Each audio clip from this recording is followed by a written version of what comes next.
No, I didn't. Someone declared me a freeman. I never ever called myself a freeman.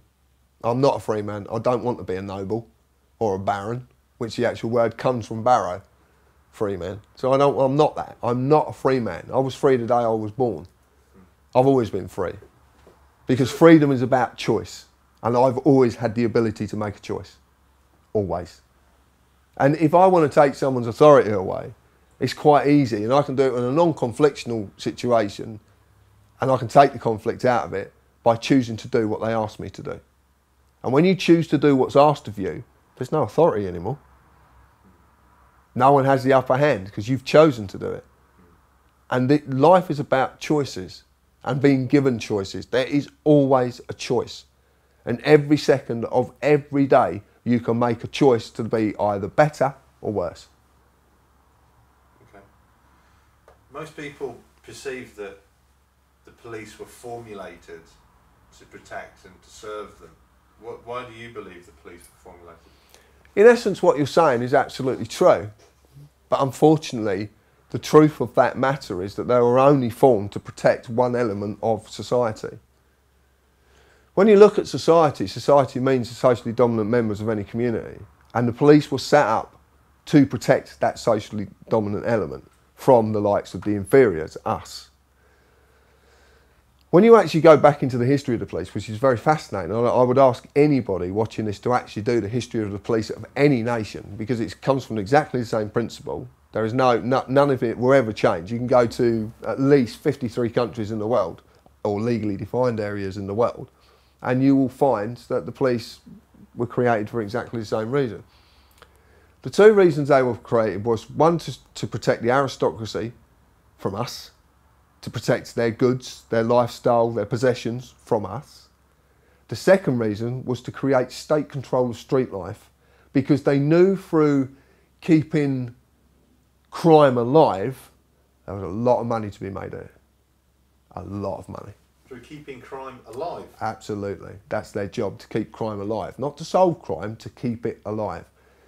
What they did is they structured what's called a private political army. And they called them the police. Now, the funny thing is, they were created by policy, and they are ruled by policy, and they don't do anything outside of the parameters of policy. And if you take the word police and say it differently, it actually says policy.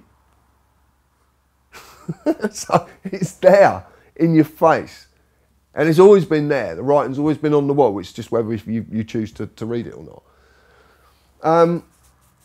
When you look at the structure of the police, you see command structure hierarchy exactly the same as the army, which has been infiltrated by the Ministry of Funny Handshakes. Most of chief superintendents, chief constables, all that really should be called chief Freemason, because 90% of them, if not 100% of them, are part of the Freemason fraternity, which is that element of it is a papal army. So they're actually doing the work, you know, they're under papal orders, if you like. Street life needed to be contained and controlled, because they wanted to maintain that they were going to earn a great deal of money out of crime. Back in sort of 1740s, there was a man called Charles Hitchens who was this was before any police actually existed. He was what they call a thief taker.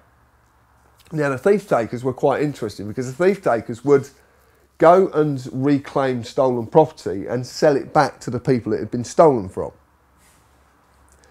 Charles Hitchens ran a gang of thieves, according to history, ran a gang of thieves who would go and pickpocket and rob people, bring it back to Charles Hitchens, then Charles Hitchens would find out from the descriptions and obviously insignia on whatever they'd stolen, who it belonged to, and go and sell it back to who it had been stolen from. So it was a very lucrative business.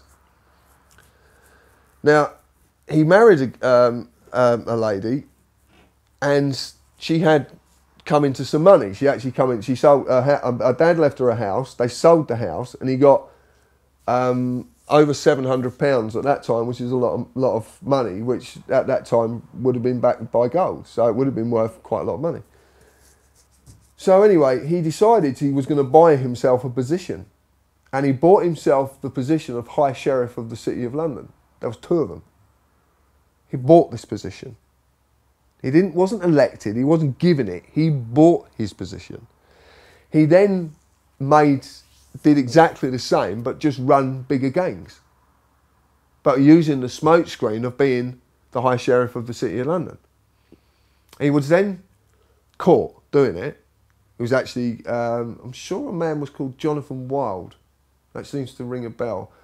But he basically was his partner in crime. They'd done the dirty on each other and one grassed up the other one, and Charles Hisham was suspended on full pay. They investigated him, couldn't find any validation to any of the investigations, and he was reinstated to carry on doing exactly what he was doing. So this man was earning a very profitable living out of the state control of street life, i.e. the thief takers. And that's carried on. Yeah, that's how it carried on. So, in the end, funny enough, he was arrested for sodomy and was tried for homosexuality and convicted. If the government could throw a switch tomorrow that would stop all crime and criminal activities, would they throw it? No, they make too much money from it. Because 90% of the crime, or 99% of the crime they perceive that is crime, is actually called victimless crime.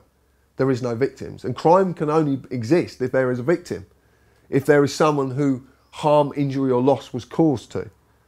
If you go through a speed camera, who have you injured? Who's had some form of loss? Where's the damage? There is nothing. So it's a victimless crime. So if you park in the wrong place and receive a parking ticket, where's the crime? So crime does pay if you're the government? Absolutely. And that's exactly, crime does pay. There's a little saying that's going about at the moment actually that's very, very fascinating. And they're saying, please don't grow cannabis because the police hate competition. Now, no one really gets that, but when you discover that the police and the courts have something called a bribery manager, you start to realise what really is going on. They are not the correctors of crime, they are the instigators of it. And if you want to keep crime and keep crime as a relevance and earn money off of crime, then you keep people in poverty. Is that why you think alcohol's a real... Alcohol is the biggest way of creating a crime syndicate because people will not drink in moderation. Some do, and I'm not pigeonholing everybody, I don't want to. I would ban alcohol, I would wipe it off the face of the planet. You think that would reduce crime? Oh, instantly reduce it because you would start to reduce poverty. You need to reduce the poverty, and you need to. Alcohol and drugs. Look at alcohol was developed by monks. Drugs come about from monks. Everything comes about. Even swear words come about from monks. So when the lower classes wave their fists and say to the police, "You're supposed to be here to protect us," actually they're wrong. They're not there to protect them. That's right. And nothing to do with them. They are there to earn as much money as they possibly can off of that element. The courts collect the money, the police enforce the statutes, the courts collect the tax, because it's basically a stealth tax, that's all it is. All statutes are stealth taxes. We just don't see it that way. And the courts are there to collect. And there is a presumption that the way things are done, the way that business is done, there's a presumption on this, but I'm not going to say it's 100% true. But it does sound very interesting. And it does relate back into history. Again, from what I got from someone who sort of seemed to know what he was talking about, which was very fascinating, he said that the money-making orders called statutes are sold to the private sector, and the private sector loan the government the money they need to run, i.e. the banking fraternity, the third sector as they call it. They loan the government the money to run the government because the money they're getting through taxation, the money they're getting through national insurance basically pays for their lifestyles. So they do need something to run the country with. Granted, not all taxation, but a good majority of taxation is going to maintain their lifestyles. So what they do is they create these statutes and they work out on an average that this statute's going to, let's say for argument's sake, 10 billion. It's going to create 10 billion. So they'll sell that to the banking fraternity, but the banking fraternity want the principal and interest. They want both. So they'll sell it. We'll say, look, we can get 10. Well, they say, well, I'll tell you what, we'll give you 8. We'll collect the 2 as 8 is the principal, 2 is the interest, but what we make over and on the board, over and above that, is ours. So how are you going to maintain we get our money back? Well, we'll get the courts to collect it for you. And we'll get the police, the private political army, to enforce it, and then the courts will collect it. And then we can pay you back that way. And anything that's over and above the board. Now, the funny story is that these are called gilts, and they're sold at Downing Street. They have auctions at Downing Street of these gilts, these statues. But if you go back into the history of Downing Street, you actually find out that before it ever became 10 Downing Street, first thing it was a cockfighting pit. They used to have a whole cockfight in there. And then funny enough, a cock called Old Trojden made its own of £200 in 17 something, which is bloody lot of money in them days. So, you know, it was very prolific. Then it became a cafe, and it was a cafe where crooks would go, thieves would go to sell their stolen wares, to fence stuff.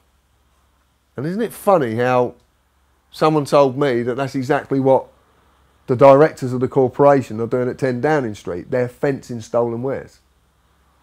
Because it's all pretense, it's not real, none of it's real, it's just this is how it works. But this is how this is why the bankers are so involved in it. But then you need to know who controls the bankers and who's looking after the bankers and who they really work for. Yeah. And then you start to get a bigger picture of it, which I won't go into because it's quite complex. And it's only my perspective at the end of the day. None of this is, I don't want anybody to take this as fact. I don't want anybody to take it as fiction. I don't want them to take it anyway. I want them to look at it themselves and maybe measure it with their heart.